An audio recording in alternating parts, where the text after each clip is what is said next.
Love story যখন Valentine's ডেতে আসতে পারতো, কিন্তু এই ঈদেই আসলো শেষ পর্যন্ত। ভালোই হয়েছে একদিক থেকে, অনেকদিন যাবৎ ছবিটা রেডি হয়ে পড়া ছিল। শালা রাজাকারের বাচ্চা, বাহ বাহ কি কমেন্ট! এর পিছনে আগুন লাগছে।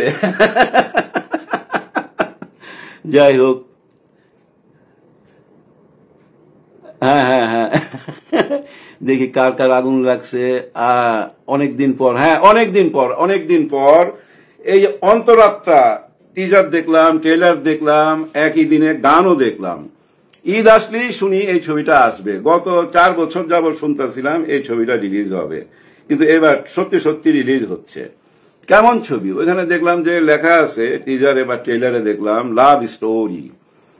লাভ স্টোরি যখন ভ্যালেন্টাইন্স ডেতে আসতে পারতো, কিন্তু এই ঈদেই আসলো শেষ পর্যন্ত। ভালোই হয়েছে একদিক থেকে, অনেকদিন যাবৎ ছবিটা রেডি হয়ে পড়া ছিল, বুঝছেন? কেন পড়া ছিল ছবিটা, কেন রিলিজ করে নাই, সেটা অনেক কথা। বুঝেনি তো, কেউ কি টাকা খরচ কইরা ফেলে রাখে? নিশ্চয়ই কোনো প্রবলেম থাকে। কিন্তু টিজার ট্রেলার দেখা কিন্তু আমার কাছে মনে হয় নাই যে এটা খুব আগের ছবি। হ্যাঁ, শাকিব খানের লুক টুক সব ঠিক আছে, আবার কেমন জানি মনে হলো একদম ধনী শাকিব খান। হ্যাঁ, তার হাতে আবার পিস্তল, প্রেমের একটা ব্যাপার আছে।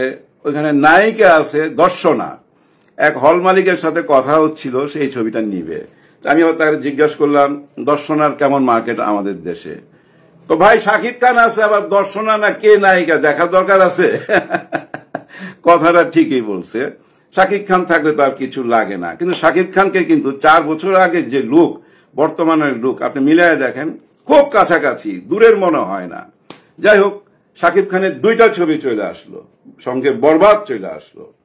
বরবাদ নিয়ে তো অনেকগুলো কথা শোনা গেল, এর মধ্যে আপনারা শুনছেন।